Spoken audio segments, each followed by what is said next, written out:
Hey ladies and gentlemen, Richard Kenobi here, back again to bring you another review of Legend of Korra, Book 4, and today we have Episode 10, Operation Beifong, and now let's get on to something. Yes, I am back to doing just one episode each Saturday because I'm not doing two, because honestly, that took up a lot of my time. And honestly, it was because it was Thanksgiving break, and it was towards December, and that's where a lot of stuff was happening. So, from now on, until, my retirement, semi-retirement, I will be doing, just one episode each. So, I hope that clears everything up. So, let's go ahead and get started. So, Operation Beifong is probably the episode where shit finally gets real. And it's all leading up to the grand finale, and I can't wait. But let's go ahead and talk about this episode. So this one picks up right where the other couple episodes left off, where we see that, Bolin, Ubu, and Chief Beifong are going to rescue Ubu's parents and, of course, Zu, Chief Beifong's sister. And as soon as they get there, we see, that they finally see what Korra is doing, and she's captured all of them, and she's clearing out the city, for something. And of course, we see that Toph is back, and it's so good to see Toph again in this episode. I really hope she's in the rest of the episodes, but, well, fingers crossed. So yeah, and of course, this episode has three things that are mainly concentrated in this. Heart, action, and comedy, all of them mixed together perfectly. But let's go ahead and get to the stuff that happens in Republic City, and then get to Team Beifong, because that's what's going to be taking up the most of this review. So let's go ahead and do that. So of course, we see in Republic City that everyone is gathered in the mayor's office to try and figure out how to stop Korra from invading. We see that Varric comes up with the idea by showing the mayor these blueprints for a mecha tank, or just a mecha overall. And the mayor says he may use it, but Korra says there's only one way we can end this. We fight fire with fire. And of course she's going to ask the spirits if they'll help them. And we see that the spirits are leaving Republic City and going back to the spirit world. So Korra goes into the Avatar state and goes to talk to them, but then she finds, then when she asks them, will you help us? They say no. And the reason why they say no is because they can't get involved in human armies. And she says, well, you did it with the first Avatar, and they say that was different. And if we got involved, you'd be using us the same way Korra is, as a tool to start an army. And that is actually a good point. So they say no, and Korra and the others must think of a new plan to try and stop them. But back to Team Beifong, we see, that Team Beifong is trying to come up with a plan to rescue everyone from Korra's grasp. So, Bolin and them go into that station and see exactly what they're working on, and it turns out to be a spirit cannon, a mecha spirit cannon. And what this does is, it's converting all of the spirit vines into energy to be fired out of this cannon. And it's so powerful, it can destroy a city. And they're going to do a demonstration on it. So Bolin comes up with the idea that while everyone's at the demonstration, they sneak in and try and rescue everyone. And they essentially do that. But all throughout this episode, we see that Beifong and Toph still have conflicted, I want to say conflicted hate for one another, because, Toph was never a good mother to her, and, Beifong hated her because she made her mad, and she didn't know why.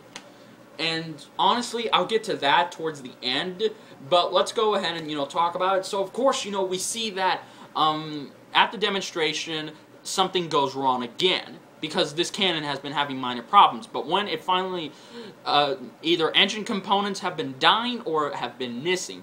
So Korra, so then, it turns out, this is the twist, that Julie was actually double-crossing her and trying to stop the cannon.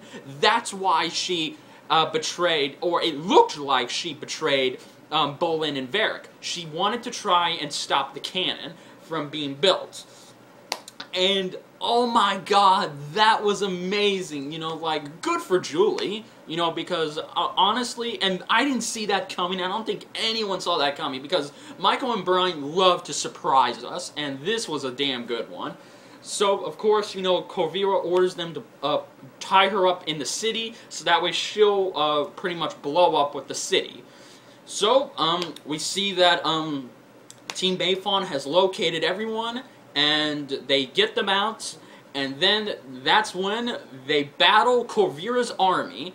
And before that, when the cannon's almost about to fire and blow up Julie in the city, the Team Beifong hurls some rocks at the cannon to try and, you know, make it shoot the other way around. And prior to this, Bolin decides to go rescue Julie because they've been too much together, and he really wants to help out a friend because his heart is in the right place. And Ubu goes with him, and that's why, you know, Team Beifong is distracting Korra. They're trying to buy Bolin time. And, you know, it leads into this awesome battle between, you know, Team Beifong and Korra's army. And we even see Sue goes up to challenge Korra by metal bending. And there's this awesome scene, you know, where they're just metal bending back and forth. Sue even creates a metal bending armor to protect herself. And it's so awesome. You know, oh, excuse me. You know, I was really just on the edge of my seat. This was so awesome. And, of course, you know, it ends where, you know, Ubu and Bolin got Julie out, and then they escape.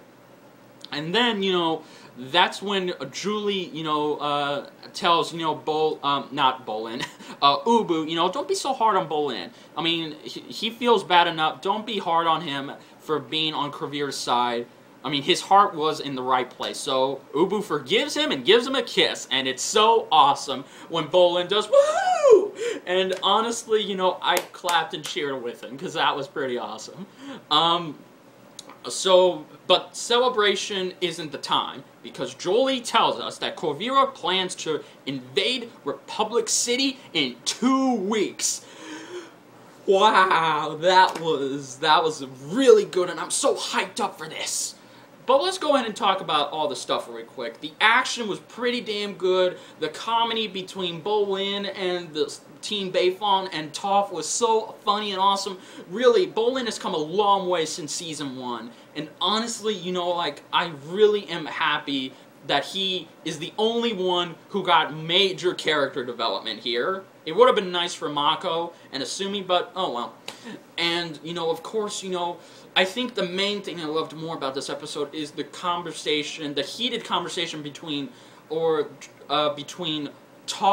and Beifong, because they're trying to patch things up, and that's not easy to do between these two, because, you know, Toph said, you know, like, I know I may not have been the best mother to you, and, you know, Beifong, you know, just yells at her and calls her out saying, you weren't a mother to me at all. Whenever I had a problem, you ignored it. Whenever you were never there for me, and most of all, you never told me who my father was, or you never even talked about him.